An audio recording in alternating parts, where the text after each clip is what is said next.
네, 오늘은 이제 베드로 제자들의 영성 중에서 이제 베드로에 대해서 이제 살펴보도록 하겠습니다. 이 베드로는 이제 우리가 잘 알지만 예수님의 제자들 중 12제자들 중에서 사도라고 그러죠.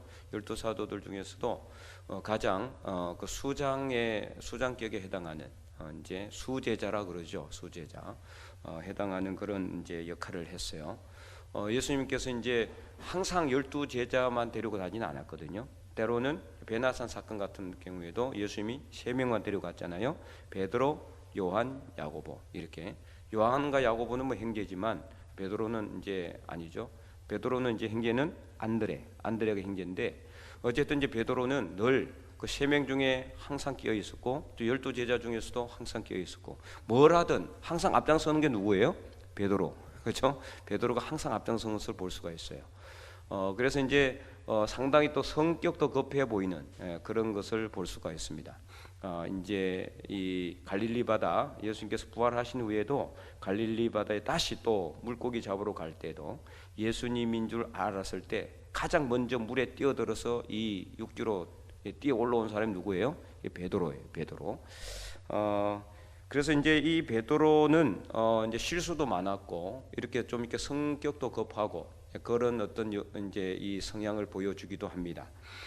그리고 예수님께서 이제 베드로에게 이 3번 나를 부인할 것이다. 이제 이렇게 예언하셨을 때 베드로는 내 애가 죽는 한이 있더라도 난 절대로 예수님을 부인하지 않겠다. 막 이렇게 혼장담을 했던. 그러나 오늘 본문이 어떻습니까? 그는 이 예수님의 예언대로 예수님을 3번이나 부인하고 말죠. 똑같은 내용이 뭐 마태복음 그리고 이제 누가복음에도 다 기록이 되어 있습니다. 그래서 공관복음에는 이 베드로의 부인이 정확하게 이제 기록이 되어 있고 마태복음 말씀으로 제가 이제 언젠가 주일 설교를 한 적도 있습니다. 한 2년 전인가요? 베드로의 통곡을 기억하라 그런 이제 제목으로 아마 했던 것 같은데요.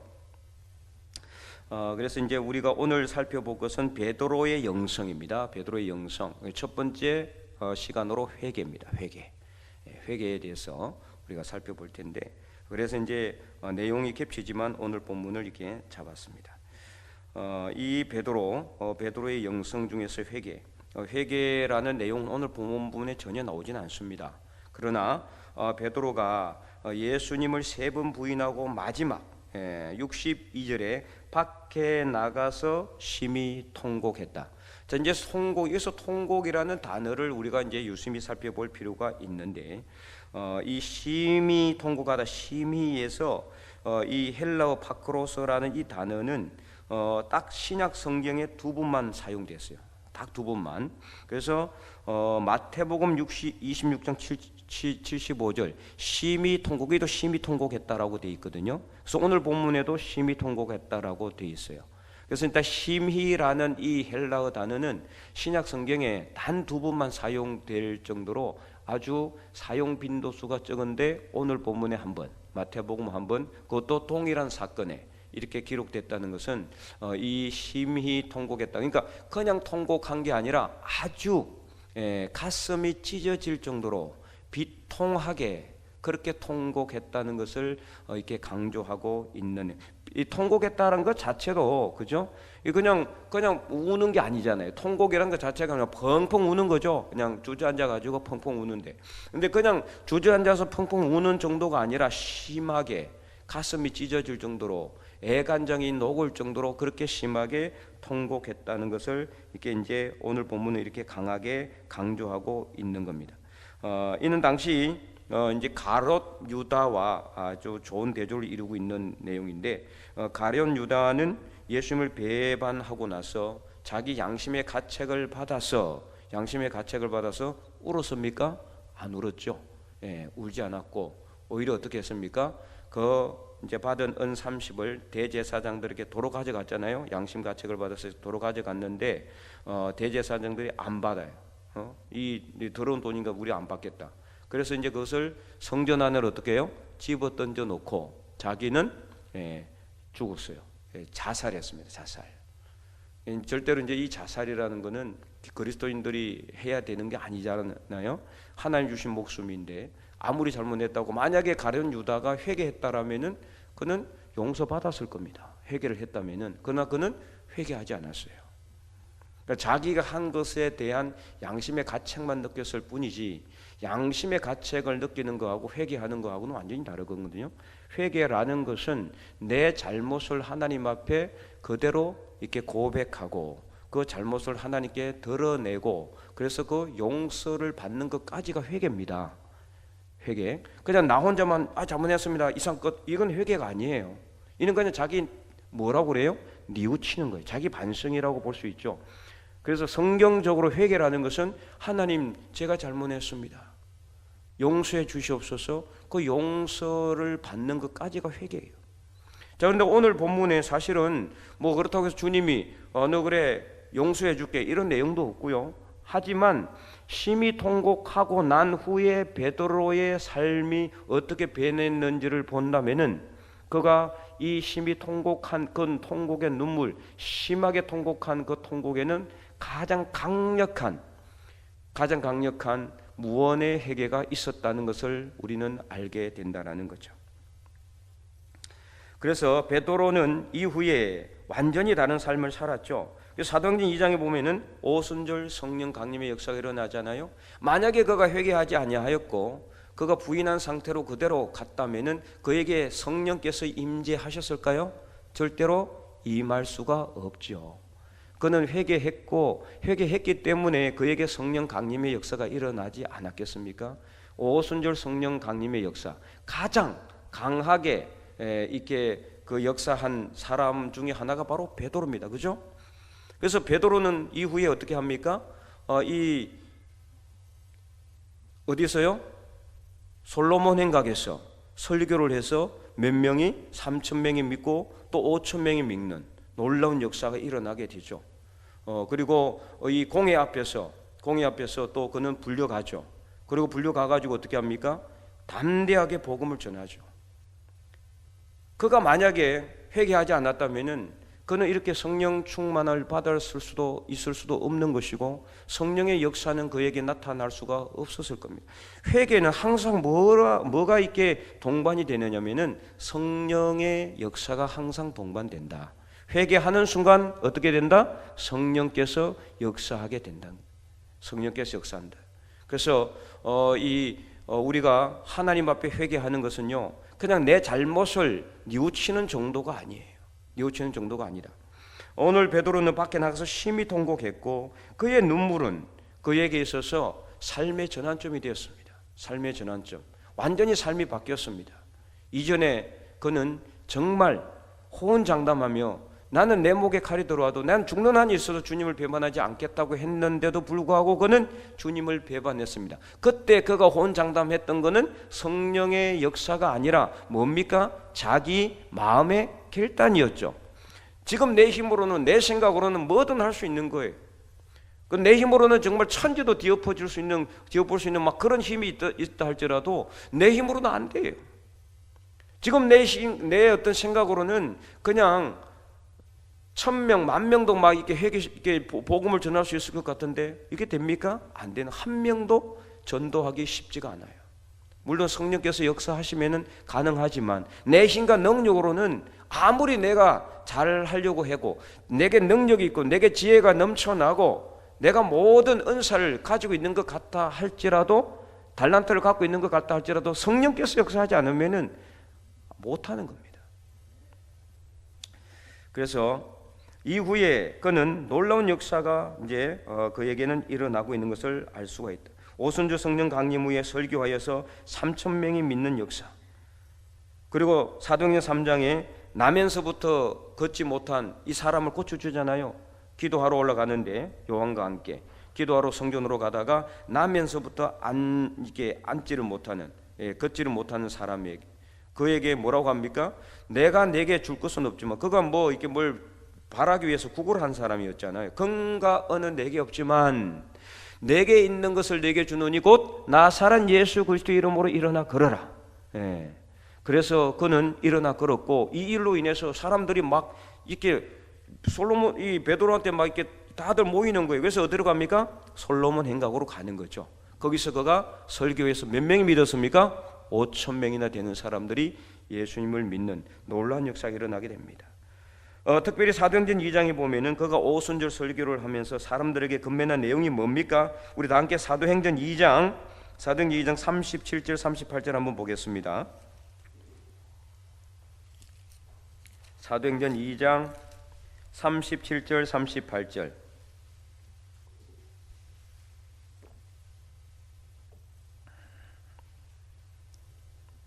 오순절 성령 강림 이후에 사람들이 뭐 너희들 술 취하지 않았느냐, 그러니까 아니다 하면서 쭉 이렇게 말씀을 전하고 설교를 하면서 그 마지막 건면에 우리가 어떻게 하면 되겠느냐 하니까 37절 38절 읽어보겠습니다. 시작. 베드로가 이르되 너희가 회개하여 각각 예수 그리스도의 이름으로 세례를 받고 죄 사함을 받으라. 그리하면 성령의 선물을 받으리니 아멘. 그러니까 회개하면은 뭐가 일어난다? 성령 강림의 역사가 일어난다는 거예요. 회개하면은. 만약에 베드로가 회개하지 않았으면은 오순절 성령 강림의 역사가 일어났겠어요, 안 일어났겠어요? 일어날 수가 없는 거죠. 그래서 이것을 통해서 봐도 베드로는 이 통곡하였을 때 그는 철저히 하나님 앞에 회개했다는 것을 이 성경에 쓰여 있지 않아도 우리는 100% 알 수가 있는 것이고, 그리고 오늘 이 사도행전 2장 38절 말씀에도 베드로가 이게 회개를 강조한 이유가 뭡니까? 회개, 자기가 경험해 봤잖아요. 주님을 배반하지 않을 거라고 호언장담했는데 주님을 3번이나 부인했을 때 예수님께서 그를 딱 쳐다봤을 때 그는 그때 깨달았을 겁니다. 내 힘으로는 안 되는구나. 내 힘으로는. 때로는 우리가요, 내 힘과 능력으로 종이 한 장도 들지 힘들 때도 있어요. 그럴 때가 진짜 있습니다. 그런데 성령께서 역사하시면요, 종이 한 장이 아니라 차 한 대도 들 수 있는 그런 역사가 우리에게 일어날 줄로 믿으시기 바랍니다. 그래서 베드로는 그때 깨달았던 거죠. 내 힘과 능력으로 안 되는구나. 내가 혼장담했는데. 그리고 그는 밖에 나가서 심히 통곡했다. 가슴이 찢어지는, 창자가 끊어지는 그런 슬픔으로 그는 하나님 앞에 회개의 눈물을 흘렸기 때문에 그에게는 성령 강림의 역사를 통해서 그 무식한 베드로, 정말 앞뒤 안 가리고 그냥 이렇게 돌진했던 베드로가 아무도 예상하지 못했던 이 예수님께서 어떻게 오시게 됐는지 구약의 말씀을 쫙 이렇게 꿰서 이 사람들에게 쫙 설교하고 있는 거예요. 도대체 일어날 수가 없는 상황이에요. 일어날 수가 없는 상황. 그리고 마지막, 너희가 각각 회개하여 예수 그리스도의 이름으로 세례를 받고 죄 사함을 선물로 받으라. 그리하면 성령의 선물을 받을 것이라고 이렇게 건면하고 있는 겁니다. 그래서 그는 회개하고 나서 완전히 삶이 달라졌음을 이 말씀을 통해서도 보여주고 있습니다. 자기 자신이 회개하지 않으면서 어떻게 사람들에게 회개하라고 할 수 있겠어요? 못하는 거죠. 내가 회개하지 않으면서 사람들을 회개하세요, 이거는 아무 힘이 없어요. 허공에 메아리 치는 그냥 이게 메아리와 똑같아요. 이처럼 회개는 정말 중요합니다. 한 사람을 완전히 바꾸고 변화시키는 것이 바로 회개입니다. 물론 회개를 그냥 우리가 밥 먹듯이 해서는 안 되는 거죠. 아침에 죄 짓고 또 점심 때 회개하고 또 점심 먹고 죄 짓고 또 저녁 때 회개하고 뭐 그 정도면 해도 좀 이렇게 어느 정도 양반이라고 볼 수 있지 모르지만 그냥 1분 전에 죄 짓고 1분 후에 회개하고 이렇게 해서는 안 되는 거죠. 뭐 회개를 갖다가 그냥 내가 내 마음대로 그냥 하는 그건 절대 회개가 아닙니다. 회개라는 것은 내가 어쩔 수 없이 연약하고 부족하다 보니까 내 힘과 능력으로는 어쩔 수 없이 넘어질 수밖에 없는 상황 가운데서 눈물로 하나님께 회개하는, 이것이 바로 진정한 회개가 되는 거예요. 그래서 이 베드로의 통곡의 눈물, 이 회개는 우리 삶을 오직 예수 그리스도 중심으로 바꾸는 힘과 능력이 있다. 이것을 우리가 오늘 본문을 통해서 알아야 한다라는 거죠.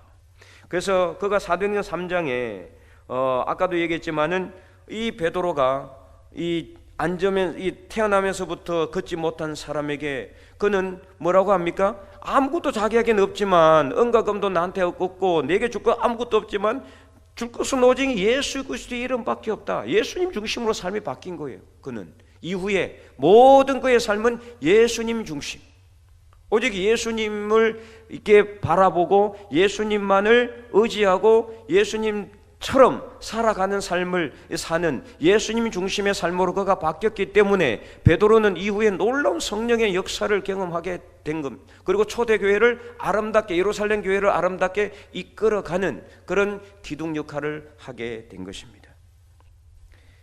그러므로 사랑하는 성도 여러분, 지금까지 우리가 계속해서 강조한 것처럼 우리가 베드로의 회개 영성을 본받아서 그냥 형식적으로 하는 회개가 아니라 우리 마음에서 끓어오르는, 우리 영혼 깊숙한 곳에서 끓어오르는 그런 회개, 이런 회개를 우리가 하나님 앞에 해야 된다.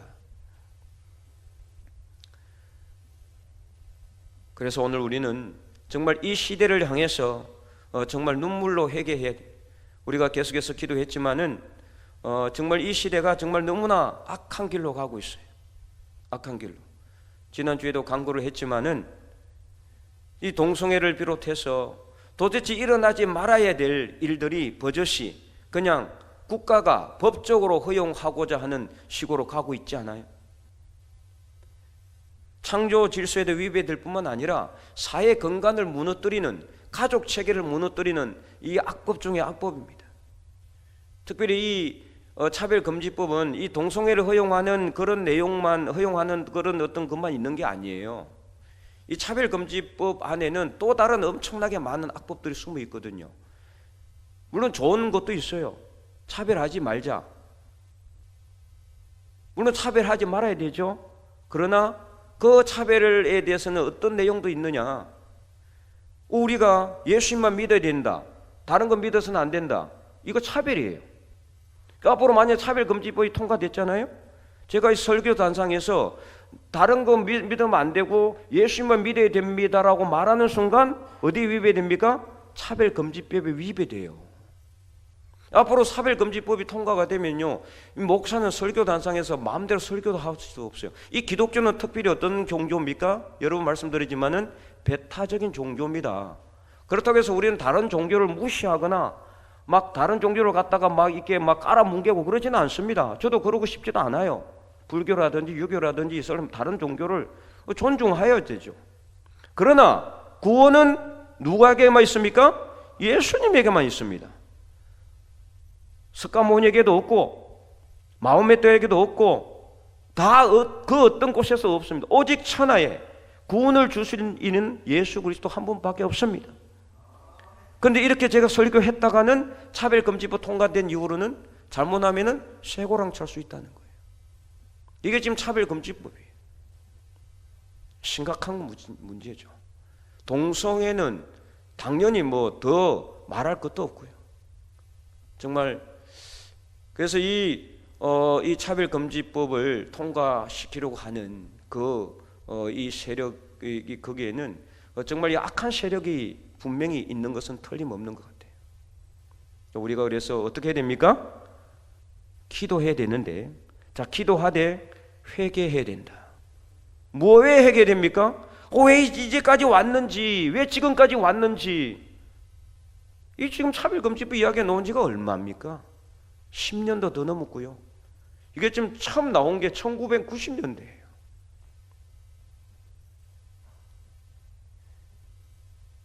그런데도 지금까지 교회는 넋놓고 앉아 있었어요. 손 놓고 앉아 있었어요. 잘 되겠지, 누군가 하겠지.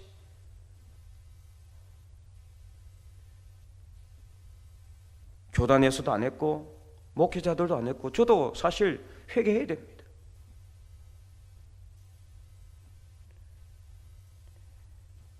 그래서 우리가 이 시대의 죄와 악을 향해서 정말 눈물로 통곡하며 기도해야 되는 시점까지 이제는 왔다. 더 이상 물러설 곳이 없다.